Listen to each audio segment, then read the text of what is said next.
Good evening. Good evening.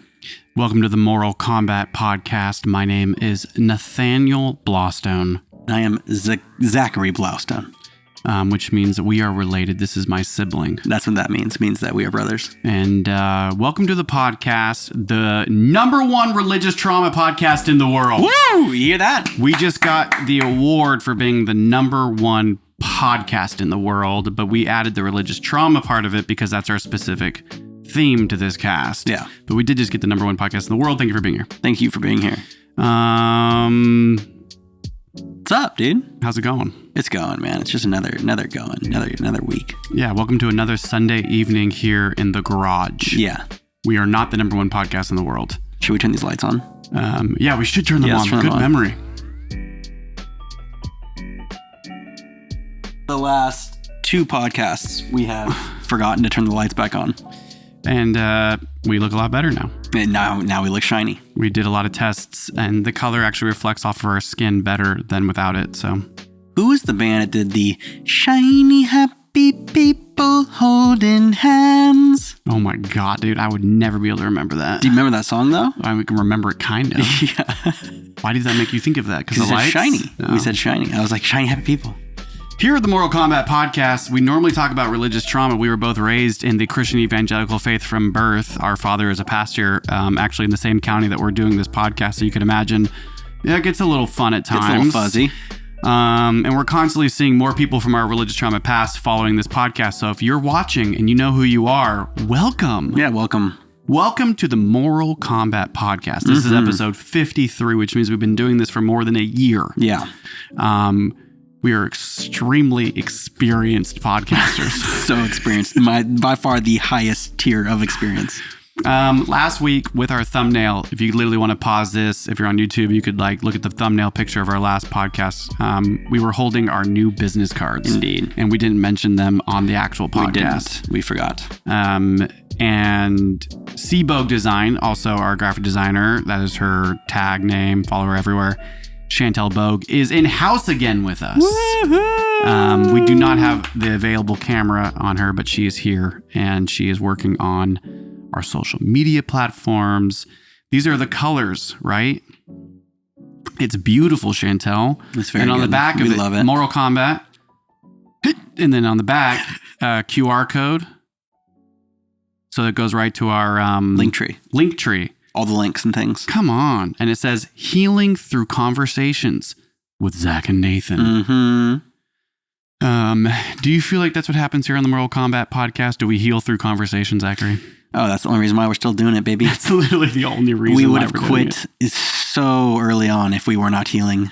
I heal I'm a registered nurse, and my job, I'm not going to complain, but it's rough at times.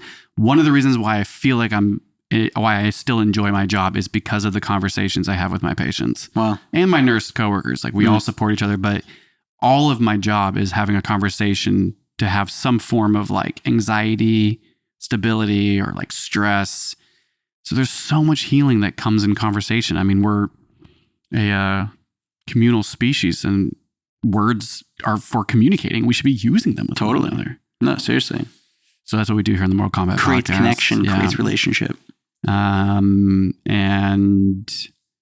while Chantelle's here, she walked in and she gave us a little treat. All three of us in this podcast room right now are engaged to get married next year. And all three of us got engaged since we started this podcast. Yeah, exactly. Mine was last November. Both of you got engaged this year. And Chantelle's a graphic designer. What happens when a graphic designer gets engaged? They plan their own wedding efficiently. And their own invitations. And they execute and they invite people and they get things hired and they pay for them and they do it. If you're not a graphic designer, have you done anything for planning your wedding? Oh, dude. We just said 2025, maybe 26. The 3-year. Yeah. I'm doing the 3-year track. We're going to get married. So we got engaged, but we won't get married until 2032. But, we got time. But what she did give us was invitations to we don't know what. I'm going to open this after the podcast tonight. It says, to the attention of Nate and Meg, will you please DJ and bartend our wedding? You got to put in the work, dude. She's asking us to work already. We got to pay her somehow. All right. How about some updates?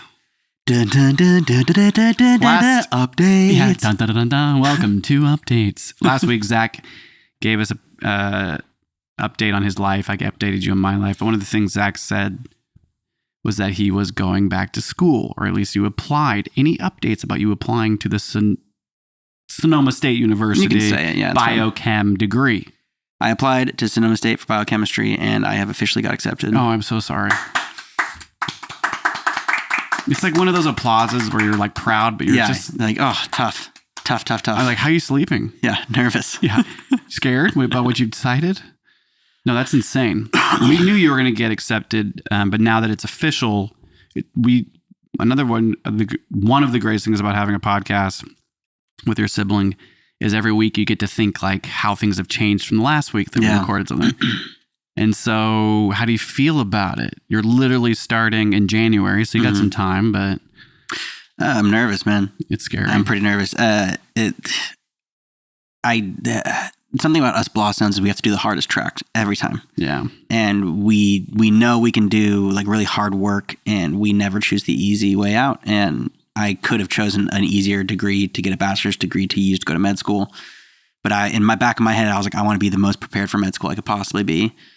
So that med school is easier, and so that I'm better in med school. And so biochem is probably the toughest one you could do to get there. And you were telling me that you got a snapshot of what your potential class schedule could be next semester. How many units was it? It's going to be about 17 units a semester for about 3.5 years. 17 or 18, something like that? 17 or 18 for 3.5 years. You want to know what's funny about the number 18? In numerology, it's all relative. Give it a break. The number 18 or 8 and 1 together, maybe the combination of them means the ending of old ways and the beginning of new ways. So it's funny. Your first semester in college will be the ending of old ways and the beginning of new ways. You'll be living it. Your 18 units. Yeah. Like my fiance's area code is 818. I was blessed. The ending of old ways. Sorry, I didn't mean to just completely go off there. No, please. I just talk. I was blessed, and you were blessed. All of us were blessed. What a Christian word, by the way. Yeah, seriously. I'm blessed. I'm blessed. It's okay. We're rebranding. To anyone that lives in the Sonoma County area and has ever attended the Santa Rosa Junior College, you will understand that the support from the counselors and the financial aid, I did not know the privilege I had going there and how much help you get. Because the second... So wait, you're saying that Sonoma State, they have bad counselors? They don't have them. They don't have counselors? No.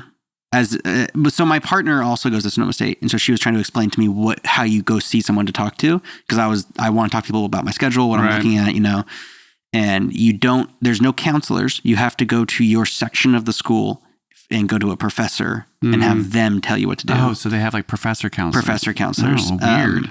And so I just want to talk to like a general counselor, and it's incredibly stressful, and also like it's way more expensive. And so it's like when you look at like, what's tuition? Wait, I've never had to pay tuition. It's like when you're at the junior college, you're like, I can't wait to get to a real school. And then you get to the junior college and you get to the real private university and you're like, my junior college was so much better than this. Like significantly better. Yeah. Yeah, no, there was things about the University of San Francisco that didn't even compare to the junior college, but the whole experience, everything's different. Yeah.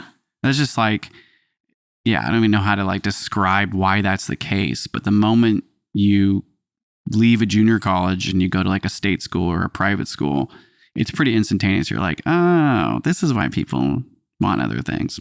Oh, yeah. It's cool. Yeah. I'm excited for you. I'm scared for you too, but I'm proud of you. One of the things that you and I were just talking about too is come January, I wonder what's going to happen to the podcast. We'll have to see. I mean, I'm not planning on working. And this is the first time I've ever been in school where I'm not planning on working, at least for the first semester or two, to kind of see what I'm dealing with in terms of being a biochem major. Right. And I very well might just stay on student loans because it might be that much time. But because I'm not going to be dedicating every second of free time to a job like I normally would have to do, I can kind of think of maybe as the podcast and my music as my off-time job. Right. But that would be the best possible case scenario if I do have to work a little bit to podcast myself for a tiny bit. Yeah. It's about time. Yeah. I think, and that's like what's so awesome about this podcast is I know we're going to figure out how to keep it going. Yeah. But if if you weren't doing something in your life that took you out of this podcast more because we're full-time editors, performers, producers, everything, is like to do anything in your life, you'd have to give up some of this. Mm-hmm. And that's a positive thing. Totally. The only way that we continue the same amount of effort is to hire somebody to take that role. Yeah. Get a producer. And these are all the things that we want. Mm-hmm. So ultimately, like, however it changes, it sounds like if we keep going, we'll figure it out as we go. It's exciting. We will. And I think also what's possible is things change dramatically the moment you're in finals or something. Yeah. I remember when I first started that acting class over a month ago, everything in my life, it was the second week of my class. So I was like so nervous. Oh, I was here, man. I saw. Everything that week happened with like my personal life, with stuff at work. And I was like, why is it feels like life gets really, really hard right when you're about to do something that you want to do that's really hard? Mm-hmm. It's probably because you're in the right headspace for it, I guess. Yeah, totally. What else? What else you got for me?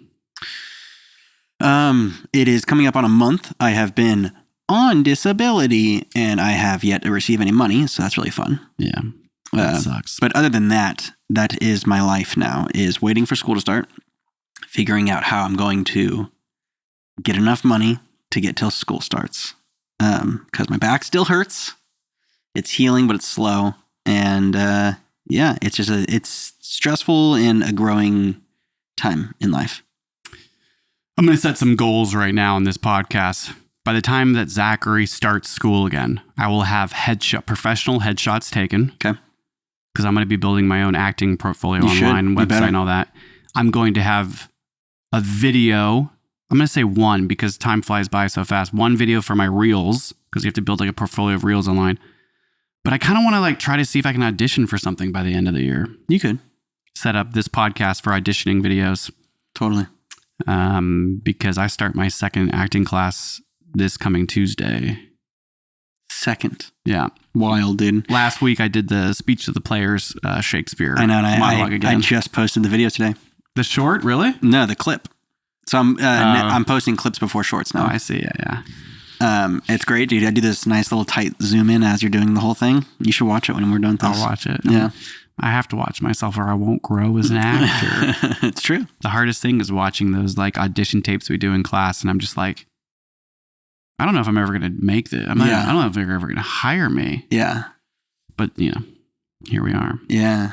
We're just shooting the shit tonight. As you can tell, we're just chilling. Chantelle's in house. It's so wonderful. She's been gone like every weekend doing stuff. So it's nice to have her back. And one of the things I love about what me and Zach and I are doing here is every week we get the opportunity to have pressure in our lives for this podcast. What are we doing? What do we want to provide? What do we want to try to share? How vulnerable do we want to get? And we keep saying over and over, at some point, we are going to start trying to push for some more interviews, and how that looks is just a little bit complicated at times. But tonight, we are actually going to be talking about some pop culture, baby. Yeah, baby. Some things came out into the news that we don't really talk about the trash, right? No. The pop trash. No. But like we both follow pop trash because who doesn't? Yeah. It's so fun. Well, you can't really escape it. If you use the internet, it's all over the place. One of the things that came up on the inner tubes of online that filled all of our phones and all of our computer screens was the tragic letter that Ashton Kutcher and Mila, or some people say, how do they pronounce her name? Mila Kunis? Kunis? It's Mila Kunis. Mila Kunis sent to the judge that put the hammer down on Masterson or whatever, the dude that raped those two girls. Yep. This is that 70s show actor, Danny Masterson. Everyone knows his name now. Who's in jail now for 30 years to life. And just to clarify, it wasn't just Ashton Kutcher and Mila Kunis. It was a bunch of like other people. It was also Red and the wife, and some other people. And then now it's starting to come out that that's the reason why. What's the other actor's name that doesn't hang out with them? You mean the guy that was in Spider-Man? And for some reason I forget. Darn. Not Toby. No. Yes. Well, no, Tobey Maguire was in Spider-Man, but it's not Tobey Maguire. No, not Tobey Maguire. His name in the show is forget it. We're definitely not prepared for this one. But they all sent letters to the judge, basically begging. No, he didn't. Who?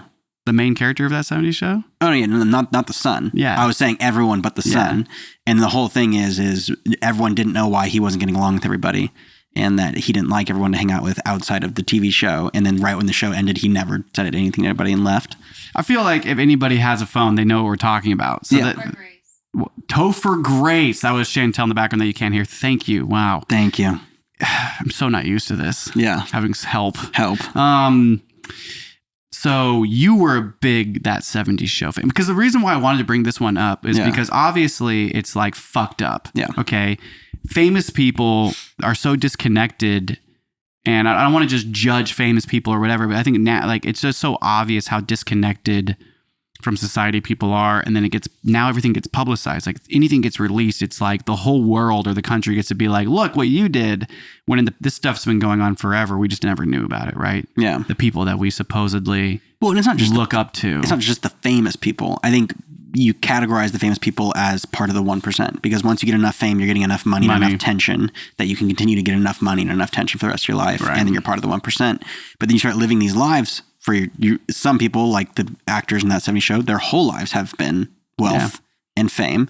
And you start to get so jaded, like watching, we'll probably talk about it a little bit, but Oprah and Dwayne and The Rock Johnson, they're having their blow up too. And there's a lot of cancellations. We'll just bring that up. We'll bring that one up next. But what I was getting at is that the 1% is like being blinded to the real issues at hand, or like, oh, I only raped them 20 years ago. Like, guys, come on, like, be easy on me. Is that fame and money only? Or is that like ridiculously terrible white male It's probably a mixture culture, of both. Toxic masculinity. But I think it's like power. I think it's like power wealth culture. It's like addiction to power. Mm-hmm. How can someone like that did that 20 years ago and goes through an entire show and a massive career? The crazy thing about this situation about him, Danny Matherson's character, is all of us, we loved that character. Yeah. And he was like the creepy older guy who like brought the weed and like hooked everybody up. And in real life, that's who he was. Yeah. He was like the creepy older guy that like helped teach everybody the ways of like of weed of fame and power. And like, so they would always like, it's creepy if you look at it was so fun and creepy to look into the history of like real Ashton Kutcher and like Mila Kunis. Did you know that Mila Kunis was 14 years old on that show? 14. Do you know that the writers forced her to kiss every male person, like male actor on that show? They put it in writing that she has kissed and made out with every single, because they wanted her to be kind of the, right? She's like interviews of this. 14 years old. 14, 15, 16, 17. Yeah, the whole time I don't think she was legal. And Ashton Kutcher's an adult during from all the of this. Start. And then he married her. Mm-hmm. There's a term for this. It's called grooming. I was like pretty much what's like for me, and I think for a lot of us that were like huge That 70s Show fan, right? That 70s Show was, when it stopped airing, I would watch it at night to fall asleep. Totally. It's like The Office, like a bedtime story. It's so good. Totally. Such a good show, and had no idea that like Mila Kunis was that young. Had no idea. No, not that young, no. So much normalization and hidden stuff, and like, and so that was a really hard one for me. I know that Ashton Kutcher is Ashton Kutcher. He like did those prank shows. Punked. Yeah. There was that video that was circling around the internet. The Lizzie McGuire one? No, the Hillary Duff. Yeah, and Lizzie McGuire. Did he talk about Lizzie McGuire? He's like, we're gonna punk Lizzie McGuire. She's like the Hillary Duff and the Olsen twins. You know, we're all waiting for them to be 18. Yeah. It's like Me Too is so real. It's like, there's just so much that's come out where you're like, that was what the early 2000s were. The early 2000s were TV shows where you watch MTV or something and you wouldn't even think twice about it. Yeah. And now it's like, that was that's what we watched. It's weird, dude. So you feel like guilty. Like it's your fault for like contributing to the culture. But then you realize like the whole Britney Spears shit. It's just like all of us just watched this, and nobody really did anything. Now that something's done, you're like, why didn't we do anything sooner? Yeah. Oh, it's incredible. That was a big one, and I have. So what's your opinion on it? To throw your opinion out there. On Mila what? Kunis and Ashton Kutcher. My opinion is simple. If you support rapists, you gotta go. Yeah. I mean, if you have a lot of money and power and you're friends with somebody, like all of us have, I don't want to generalize. I have had friends that I've loved. Mm-hmm. And then you grow up and you hear of them doing things where you're like, they did that? Yeah. No, and you immediately want to be like, no, they did. They would never. They would never do that. Yeah. And one of the lessons and the opinion I guess I have is that even people that you've known in your past can be awful people that do things where it might be hard for you to think that they would never, like, how could they do that? But you better really fast get on board with what they did. Yeah. And like, because the past has nothing to do with it. Mm-mm. Like your view of them in the past has nothing to do with it. And that's what I think is crazy about this situation is all of this shit had been done in the past. They were like horrible their whole lives. Yeah. And Scientologists and hiding it with the church and like a violent rape. And so, 2 of them. And to be like, excuse me, Judge, we just were hoping you could give him a lighter sentence.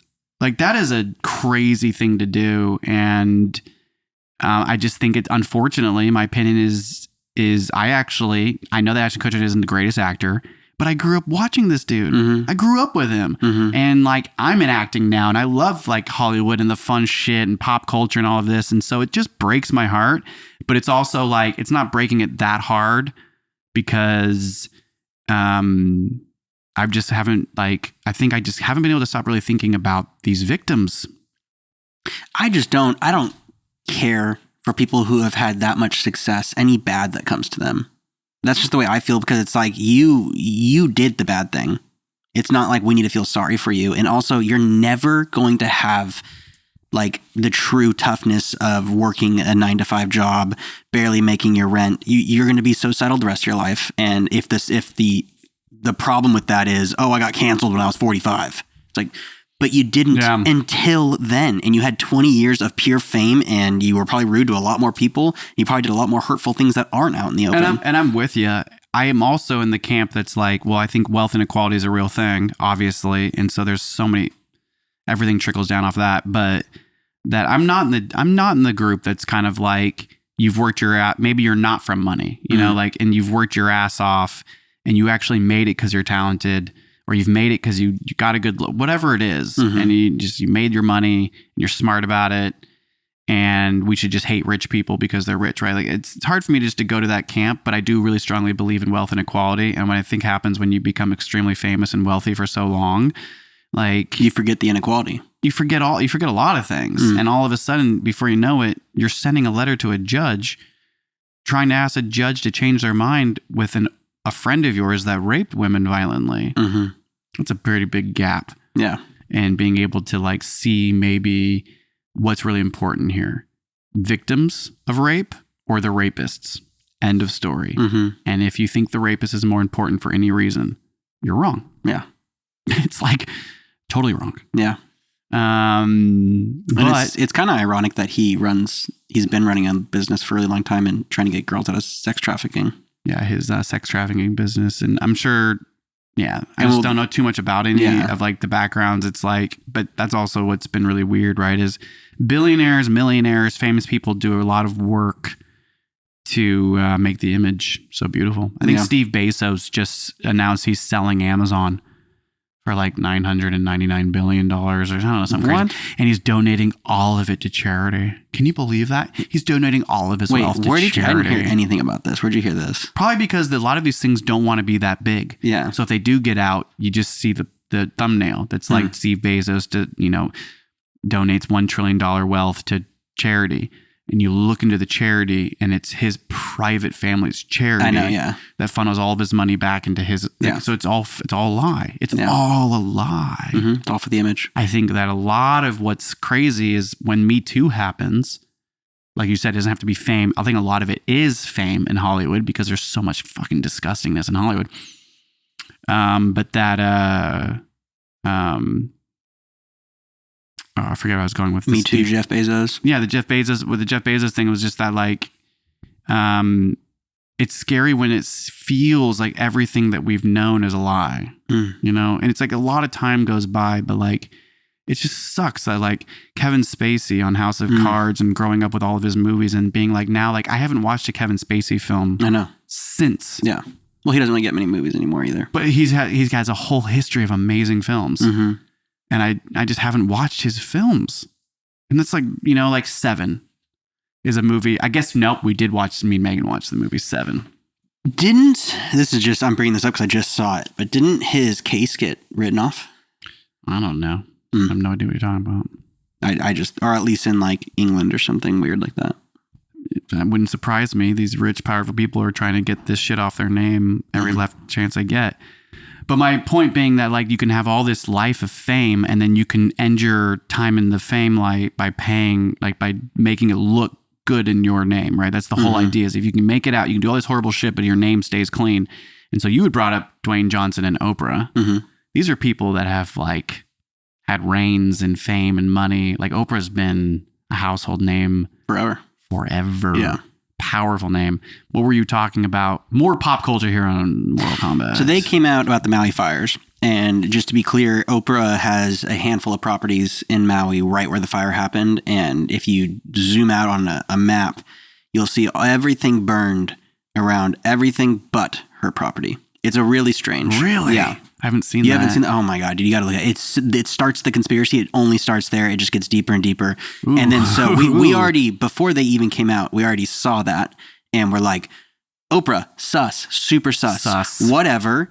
We'll let you know, maybe you have some special grass because you're a billionaire and you can't burn down, whatever. Like, I'll write that off. But then they come out saying they opened a fund to raise money for people. So I remember that video, right? The video that Oprah and Dwayne Johnson did together, where they're like, if you could please donate your money, we're going to put $10 million in. So they put $5 million each or whatever to start the fund. And they raised barely any money because what a terrible time to be asking people for money. Yeah, it's a bad time. But so their whole thing was, we want to put this money in the hands of the people. We don't want it to go to anyone else. And then behind the scenes, you go look at their nonprofit company, whatever that's running the fund, and people are getting $600,000. The CEO's getting like $600,000. Everyone's getting paid a huge amount of money. There's money going everywhere. It's not going in the hands of the people. And then Oprah is still trying to back it up as the money's going to the hands of the people. Really? And it's like, we can look at the paper. We know it's not going to the hands of the people. Oh my God. Pretty ridiculous. And so it's pretty shady. The donation company that you're talking about, is it their company that they started together for this? So it's a fund they started for the Maui fires. So the CEO, whoever it is that's helping run the fund, this is all brand new people that they put together. Who knows? I mean, I'm not digging deep into these things, but people are. And it's getting a lot of you're saying they're getting a lot of shit for it. Yeah, they should. I mean, dude, if I was Oprah, and I haven't really seen Dwayne doing anything more since that video got bad. I think he's staying out of the limelight, which is good. And I think he was just dragged into it. I really don't know. Again, these are rich people that have different lives that I just have no idea. You know, out of everybody that I've seen get pulled into cancel stuff or get put into shady situations, because the Rock, right? Dwayne Johnson, he's so famous. Hollywood just took him in. He just controlled that. But he's been brought into certain things where you're like, oh no, there's Dwayne, because he's so famous, right? Yeah. Whatever. And God, he dips out of situations. Good. It's like, oh, Dwayne Johnson, it's like gone. Yep. Never heard from him on that topic again. In interviews, he's like, what are you talking about? Yeah. Damn, all right. That's the way to do it, honestly. But then, Oprah goes on some talk shows and she's trying to talk about the people. And she's so happy the young culture's, using our voices to say our opinions, but our opinions are wrong. And it's like, she's open about it. And it's like, Oprah, you're shooting yourself in the foot right now. You already kind of showed your true colors for a second. Let us forget, all the other people let us forget.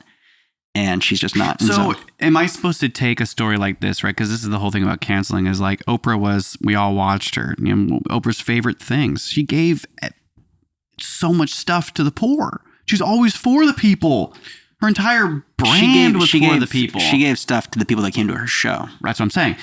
It was not. But what was the story that we all know? One of the things that we all know was, if you got to an Oprah show and Oprah's favorite things, and those cars were Christmas. Given, remember everyone all the gets cars? A new car. And something crazy, 90% of the people didn't get cars because they she forced them to pay the taxes. Pay the tax off and the car. They couldn't afford the tax. Yeah. And it was like, what is like? It felt so shady. What is that? Like, what does she get from that? Does she get a lot of money from branding that car company, or? Well, the TV show knows that's what's going to happen. They know the demographics of the people coming to their TV it's all show. An image branding thing. 100%. I'm going to give everyone here a new car. 250 people get new cars. Dude, that shit was the craziest thing ever on TV. It is. It totally was. Remember when Tom Hanks jumped up on the chair and freaked out on Oprah? Tom Cruise, I mean. Yeah. Yeah. That was Scientology at its finest, baby. And he was talking with Katie Holmes, right? He was like freaking out. He's like, I'm in love. I'm in love. It's like, oh my God, Oprah. And crack cocaine. Yeah. I don't think it was drugs. I think Scientology. I think he was on one. One of the greatest drugs ever is stuff like Scientology and evangelical Christianity. We know all about that. Christianity is great cocaine. I remember when I stopped smoking the Christianity. A lot of withdrawals. Which is why there's a podcast. Yeah. Plenty of withdrawals after quitting the crack cocaine of Christianity. Yeah. Dropping like flies. Although these very, very rich billionaires, they don't drop anywhere. They just might lose their fame. Yeah. One of the most recent ones that I just saw online, I think it was yesterday or the day before, and we got to bring it up here because this is another actor that, not surprising, I feel guilty not being able to feel this or know it more. These are famous people. We're not watching all their movies all the time. Russell Brand. There's a new documentary that just dropped maybe tonight or last night, whenever it's going to drop. Channel 4, Chan 4, and some other Times magazine or Times group. Vice tried to release a documentary on Russell Brand, and he raped 5 women and an underage girl in his past, and he's been very open about these things on his comedy specials. I never realized. Oh, really? And so a lot of the documentary that's been built or like created, and these victims that have come together. He's had so much power that like I was reading that years ago, Vice had this documentary, this whole entire thing that was made to come out to say like, this is who Russell Brand is. He needs to be canceled, get him out. And he was able to use all of his power and money to keep that from being released legally somehow, because it was like defamation of, I don't even know how this is possible. Yeah. So this is all coming out, right? So I was a huge fan of like Forgetting Sarah Marshall, Take Him to the Greek. Yeah, Get Him to the Greek, yeah. Aldous Snow. Yeah. Like, he's great. The tattoos on his arm. Yeah. For my sins. For my sins. No, like, 13 years clean. Yeah, for my sins. Yeah, so, such a great comedian. Like, I don't know. It just sucks. And he was always really open about mental health and his bipolar disorder and medication. Something happened right around the beginning of the pandemic, maybe a year before. His podcast, he like went full blown right wing. Oh, did he? Full blown conservative, like conspiracy right wing out of nowhere. Or maybe over time, but it was like, even for me, I never watched his podcast, but his shorts or things would always pop up all over because he's very, very famous online. He's got a very popular podcast. And everything about COVID was about conspiracy theory. Everything was about conspiracy. It was just like, I don't remember him being that way. And so the deep dive I did on the Russell Brand situation was that Russell Brand knew of course he knows what he's done. Very powerful, very confident, like speaker, who has a plethora in his history of just sexual harassment and stuff like that. And so in order to try to get ahead of it years ago, the only culture or community that he believed, this is how I'm reading into this, thank you very much, my investigation, was that the only community that might actually support him when all of this does make it public, because at some point, no matter what, this shit comes out, right? That's the glorious part about Me Too, is that cancel culture, it'll get you no matter what. And he became really conspiracy and right-winged because by the time that this all came out, he would be able to have all this following and all of this background and like support from a community that supports people that claim the Matrix is after them. Yep. That the system is against them. Yep. That this was a collaborative attack by all these people that want my fame and my power down because they don't like what I say on my podcast. And so in many ways, he's executed this pretty well because he's got this entire conspiracy theory, right-winged wackos that are supporting, which is going to be that next narrative, which is they're attacking me because I'm a good person who's just saying the things that they don't want me to say. Yeah. What? That's wild. I didn't know he did that. It's like a, that's what Trump did. That's probably why he did it. That's what Trump did. He was Why like, do you think I know what I can do. Kanye did the same shit. Kanye did it. Like, it's wild that's like such a huge part of the online supporting psychos. It's not surprising. And let's get back to the Russell Brand thing, but I just want to say this real quick. There is a video of Trump in like 1982 or something, an interview. And they were asking if he's ever going to run for president. He's super young, whole different Trump that we know now. Still trash of a human. But he basically says, they asked him how he would run. And he said he'd run Republican because Christians will always vote Republican. And he legit says it. And he's like, it's the easiest way to win is to go Republican. And he says that like a businessman. Oh, yeah. Easy way to win is to go Republican. Look at him now, still like about to go to prison and still on the ballot. And it's like, why? It's like, because Republican. He's still the running candidate for the Republican Party. Russell Brand's over here builds a background in the far right conservative movement when he was not at all that ever. When I was growing up, he was all, if anything, way more left. He was all over the place, but it's just very obvious. But so that he can get out of the shit he did as a kid too. It's very possible. Yeah. That makes the most sense. Like, why else would you make that shift? It breaks my heart, man. Russell Brand, I found him very humorous, and I liked his story of being a serious like addict. And that's like where it's just, that's another one of those things, right? Where it's like, I feel the same way. It's like, it's a bummer. Why is it a bummer? I don't know these victims. They're not famous. They're not powerful. Yeah. They have no place in my life. I didn't even know they were alive until they became victims in my head. Wow. You know, like that's the reality. I didn't know they were alive until they were victims. Wow. Because of the person I thought was really funny. And I'm bummed out that, does that mean we don't get to, right? It's like, that's the gross taste in my mouth. You got to be honest. For me, it's like, I got to be really honest with myself. That's why I feel guilty. Because I know it's not my fault, but the process of like really thinking about like that I didn't know any better, but I did watch his comedy specials and I watched all of his movies, and it's not surprising. That's what sucks. It's like, damn. It's not surprising. But the only reason why it's not surprising to me is because he has such an insane past. And I'm not saying that gives him an out. I still think if this documentary is true and everything is true and these victims are telling the truth, then he should be thrown in fucking prison. That's the way I believe it. 100%. It's always true. It doesn't change the facts. And it's like you said, it's just, we don't know the victims, but now we do because they're victims. And that's just sad. Here's another one that's just kind of on this topic. Like what do you do when, Seth Rogen and James Franco were like, right, really close, made movies, Pineapple Express, one of your favorite movies ever. Then all that shit came out about James Franco.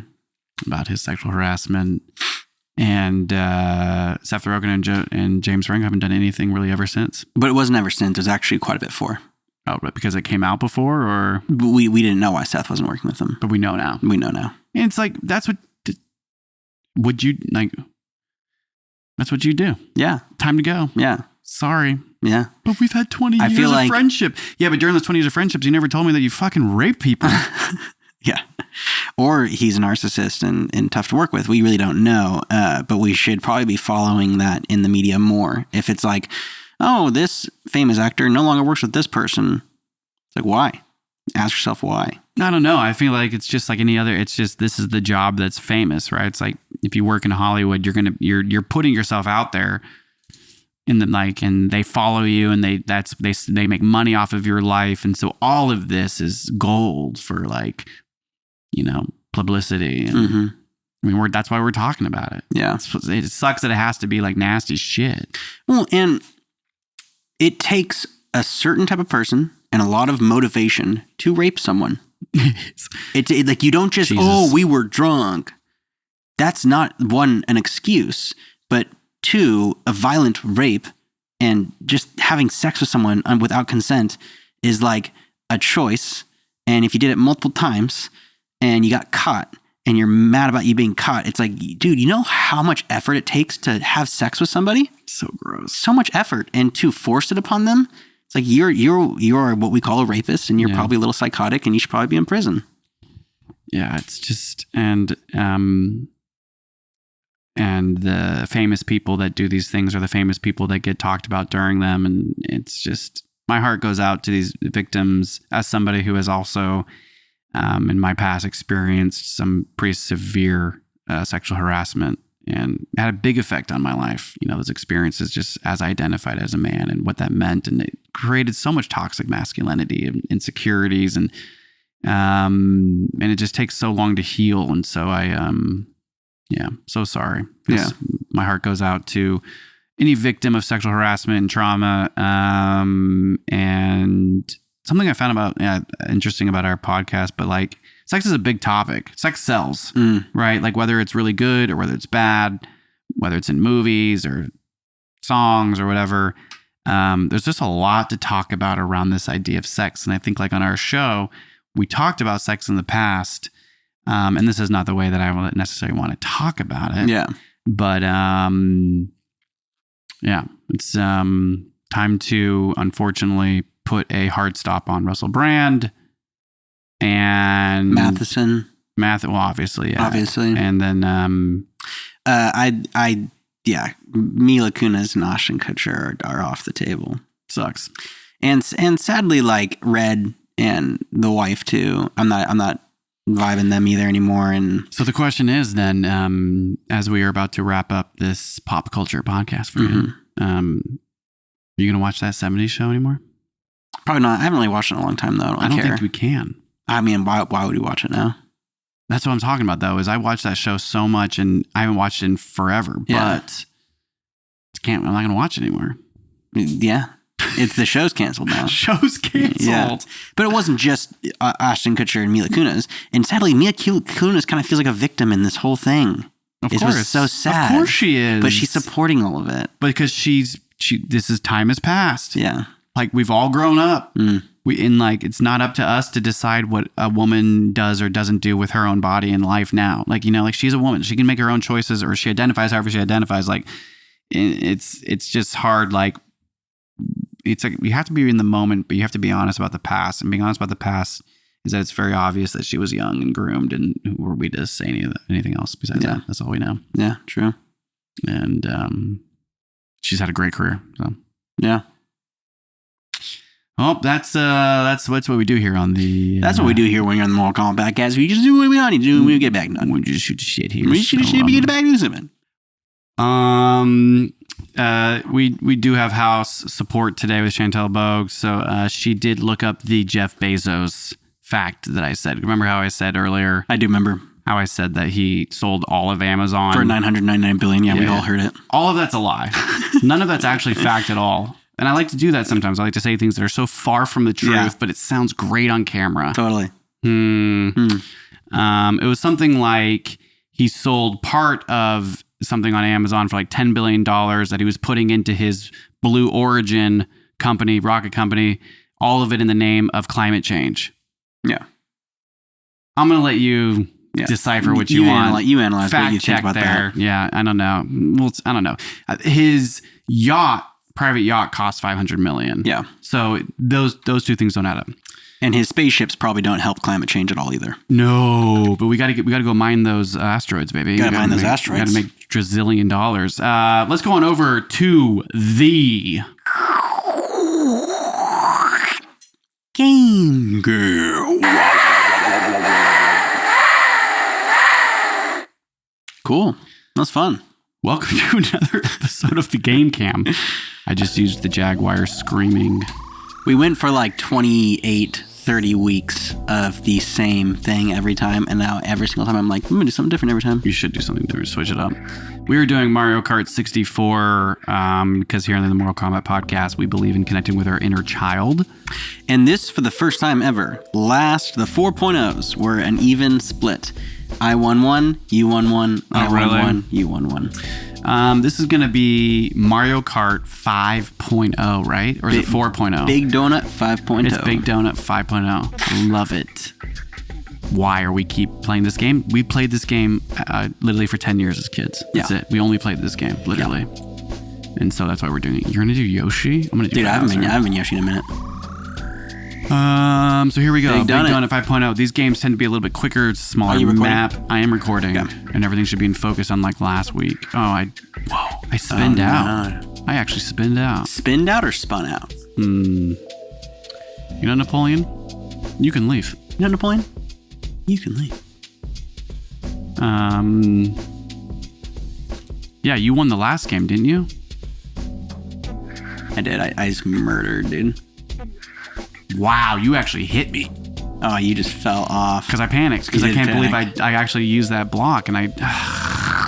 No. I need something immediately fast. Where are you going? You want to follow me? Come and get me. You're on the other side, dude. Come and get me. You're on the other side, dude. Come and get me. When I was a kid, I used to always think that maybe today I could go through the black part of this. And it never worked. Really? Yeah.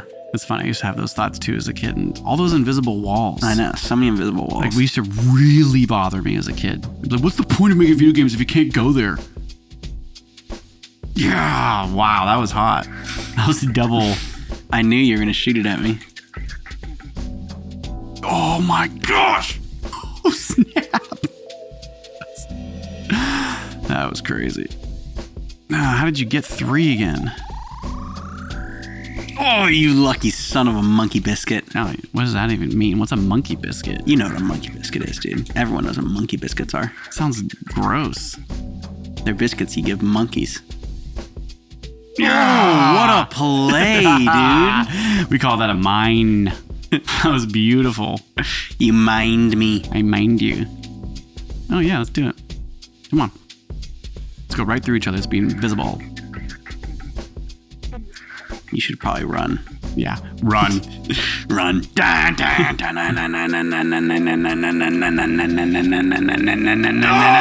didn't hold it. Should have held it, dude. I had it. Should have held it. I panicked, dude. I didn't hold it. All right. Good play. Yeah. 0-1, best out of 3. So if I win this one, we get one more. I played that well, and I just I didn't hold the yellow button down. I got nervous. I got panicked. Stupid panic. What's with the bananas? You called it the yellow button. That's from the N64 controller, dog. Oh, did I really? Okay, I really hate this game right now. This is lame. Don't fall in. Seriously, that was crazy. Nice. Okay. If I were you, I would have gotten that lucky 1 green shell hits the 1 red shell moment, but... Oh, yeah, double star it. Come on. Come here. Come here, baby. You're not going to get me, though. It takes a lot of coordination. Got you. Dang. I just got you so. Oh, goodness. Oh, I would have hit you if you didn't have a star. No way. How did you... No way. No. Yeah, dude. It's 1 balloon, 1 balloon. Nate's thinking he's going to get the comeback, but he's not. No! Smashed. Dude, that was a great win. Man, that red shell went around the block and hit me in the front. That was great. That was great. That was hard. Good job. You did it. Yeah, you did it. What do you mean I did it? You did it. I didn't do anything. You got through the game. It looks like the first of the 5.0s doesn't go to me. The first of the 4.0s didn't go to you either. Echo. Garage on. I love that you tried. I've never tried. That's the first time. All right, folks. That's it. I'm done. That's it for the cast of the morals. I got nothing else for you. Yep. Another busy week. Good luck. And good luck to you, Chantelle. Chantelle's currently like 3 jobs deep. And so thank you for being here, Chantelle, and making it back and hanging out tonight. We love you. And we love all of you fans and viewers. And yep. We do love you guys. And all of you newcomers here to the Mortal Kombat podcast. Good luck. Good luck. And to everyone listening right now, we'd like to announce you get a free car. Yeah, free car. Yeah, this is the Mortal Kombat's favorite things. Thank you. Just make sure to put your claim codes in the comments below. Thank you. Have a good night. Thank you. Thank you very much. Bye. Bye, everybody. Thank you.